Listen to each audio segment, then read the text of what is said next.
This debate is a question of methods. You have a starting point that starts with the analysis of white supremacy and how that leads to how that leads to oppression and oppression in the first. And however, we start from the standpoint of feminists and how we need to include the perspective of females and specifically black females, because when we start with the analysis of white supremacy, that always excludes the voices of the females. Our Hooks evidence is very good on this question about how whenever we have discussions of race, it's always a question of how black males are at the center of discussion, how white males and white women are only willing to listen to the discussion of these black males, not necessarily the voices and the experiences, the lived experiences of the black females, which is which is the first piece of evidence when she talks about how in panel discussions that she attended, it's always a dialogue between the black males within discussion panel, but it's never a question of what she thinks or what black females think or the perspective that they provide, because it's assumed that the perspective of the black male is the only perspective that is needed in the discussion of race and in the analysis of white supremacy. However, this is fundamentally problematic for a few reasons, because this means that because this leads to the exclusion of not only experiences, but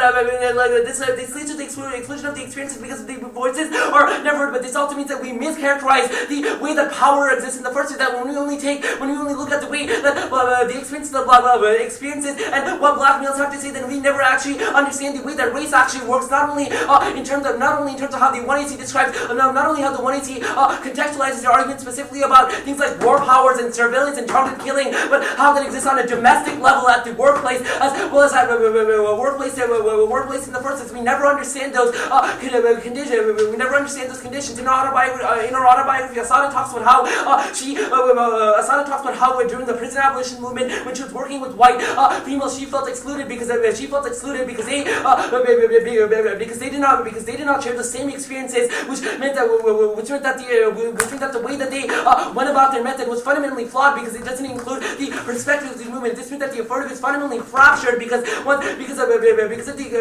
the way that they lead to the exclusion of the female body. There are also other links. First, second is the Layla evidence that talks about how black women are specifically excluded in the artistic contribution of black females are excluded within the academic spaces because they're never thought of as important and always devalued, which means that we never get the perspectives. We never get the perspectives. We also have the Hooks evidence that specifically talks about black males. That it's not only a problem with white people not listening to black females, but it's also a problem of black men asserting their dominance over black females, because it's never a question because it's always a question of how we can best silence the black women and their experiences, because it's already assumed that their experience does not matter. It's already assumed that the black male counts for their experience, which means that we can never actually understand the way that race exists in the first place, line to line. They make this argument about how they identify the oppressor and includes the black includes the black woman, and how the N-word is not gendered. That's not our argument. Our argument is the fact that yes, you identify white supremacy as the overarching condition that allows for oppression, but it's a question of how that oppression functions in the first place. The 1AC provides experiences as well as stories about how that only affects the experience of the black male, but not necessarily the black female body, which means that fractures any scholarship that the 1AC presents, and it's fundamentally flawed because it leads to the exclusion of women. They also make this onto the fungibility argument. This argument does not make sense. First of all, Lauryn Hill is not just talking about white supremacy. She's also talking about the album, the Unplugged MTV album. Is also talking about she might be talking about white supremacy, but she's also talking about the way that sexism plays in the music industry. When she writes songs like Adam Lives in Theory, she's talking about how Eve is devalued in the body because Eve is a woman. While Adam is a man, which means that even if she's talking about white supremacy, that doesn't mean that she's not talking. That doesn't mean that she's talking about sexism. Also, we're not commodifying the argument. We're not leading to commodification. Their justification for commodification was that we only talked about J. Cole in the 1AC. No, it's not. The 1AC is a criticism of the way that you present your 1AC. Here are a couple of arguments that I picked up from the 1AC. First, you make arguments about how debate is not a safe space. Yes, we agreed with those arguments, which is why we conceded the argument. Our argument is specific to the way that academic spaces are not safe for women because their experiences are never accounted for. Second, you make arguments about how we need survival strategies from the police and and the concept of how we cannot trust the laws. Yes, we fucking agree with that, which is why the one agency did not make any arguments to it, because we agree that the law might not be the best way to appeal to fighting for white supremacy. Second, third, you made arguments about how we cannot trust the government. Yes, we also conceded that, because yes, we can't trust the government.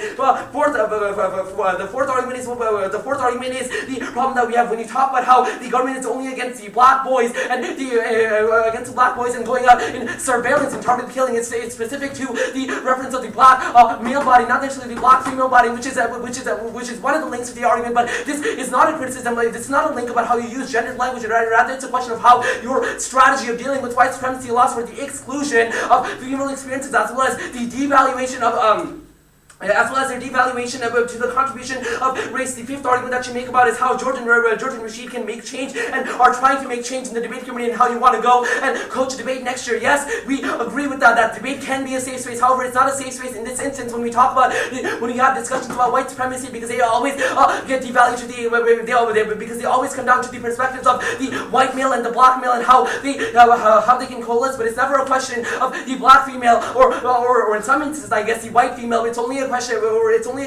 of the male perspective, which means that is the fundamental problem with the 180. The 180 challenges this when we read the Hook's piece of evidence that specifically talks about how the black males are devaluing the experiences of the black female, which is the argument that I made above. Second, when we play Lauryn Hill is an answer to the strategy that you're presenting, that when she says I get out, we interpret I get out as a means of I get out of the way that sexism operates, so that we can allow for we can include the perspectives of females in this space, that knowledge production cannot only function from the male domination. It also has to come from the female perspective, which is what the alternative is. That the alternative is including the experiences as well as the contributions that females made, that black females have made in terms of the discussions of race and white supremacy.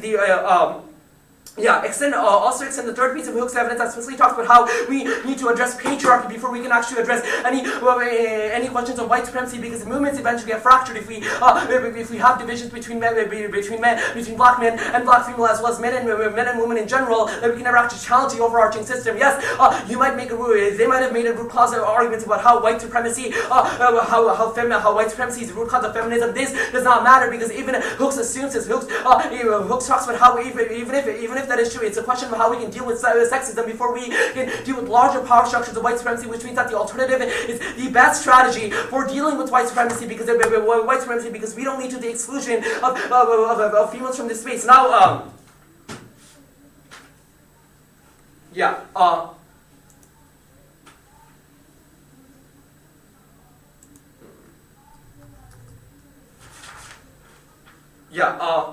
which means none of your commodification arguments make sense, because the only argument that they made in commodification was that we played Lauryn Hill because they made J. Cole arguments in the 1AC. That's not the argument. The argument was that Lauryn Hill is a criticism, our interpretation of the criticism against the 1AC strategy of dealing with white supremacy. That it's not that their movement eventually gets fractured because the scholarship that they present is fundamentally exclusionary towards black females.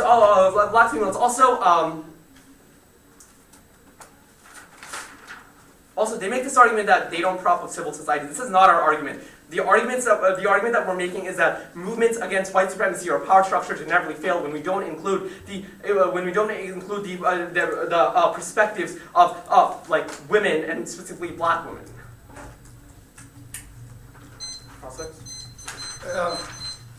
One quick question. When you talk about like the spits that we do as being like something that's like overarchingly oppressive to black women, can you give me one verse, one sentence where he said something that was just like specific to black boys that you wrote down, or just specific? I mean, I don't have like the entire spit there, but then like I was taking notes as I was reading as you were doing, as he was giving the 1AC, and I was like comprehending what it meant, and some of the words that I picked up are like Man of Steel and like black boys, and when you're talking about the black boys, you were referring to the way that surveillance and targeting works. So on the Killer Mike, where he says that they had the war on drugs, like the war on terrorism, with the police terrorized or whatever, the bar is, but mostly black boys. Now, I'm saying mostly black boys. Now, if I use the word mostly constantly, isn't that acknowledging that how police violence doesn't always only happen to black males? Because I say, but mostly black boys. Acknowledging how all police violence don't I happen. think you would agree that police violence does mostly happen to black boys. But I mean, like, but that's like as I mentioned, that's not the main argument that we're trying to Okay, make, right? all right. So, Let like, me the main- answer this. This is the last thing I ask you before you answer this. Can you spit me something from more him? Because I find it like a strategically like corrupt or messed up, and it's a link to fungibility and like motivation to me. The fact that you play it and you don't spit it. I think it's specific that me and George spit verses, and y'all get up here and don't spit nothing. I don't see how letting her speak for herself, like, neither of us is good at singing or rapping. Hey, that's Okay, so if I wasn't good at reading cards, No. if I wasn't. I just find it funny. I'm a, you know what I'm saying, look at this, you call it like a Singing linguist, or right? rap. So when you say, you know what I'm saying, letting her speak for her damn self, like how come you gotta do that or whatever? Like, well, like our biggest beef as the affirmative with the negative is you over-determine what it means to be nigga and you over-determine what the affirmative was getting at. I mean, I don't know. That's like the argument is that This is okay. But I don't It's a understand better what the question. argument It's a is. better question. What is the exactly? What is the alternative? The alternative is to include the perspectives of black females in terms of discussions of race, but Okay, so yeah. she say, shorty 16, Fucking everything. fucking everything moved, Yes, got raped by a so stepdaddy, said just do it. Great, So when you say, made, hold on, you you talking about incorporation. We made the one NC. You are talking about incorporation, correct?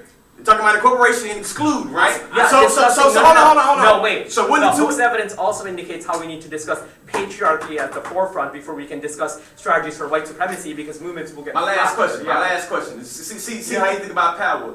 How do you analyze white supremacy?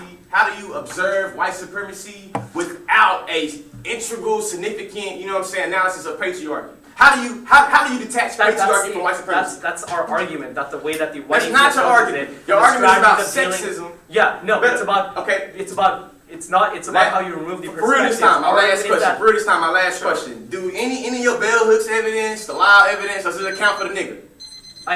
What? Any other evidence? Does any other evidence you read account for niggas? It doesn't say the N word. I Bet. don't understand. All right, cool.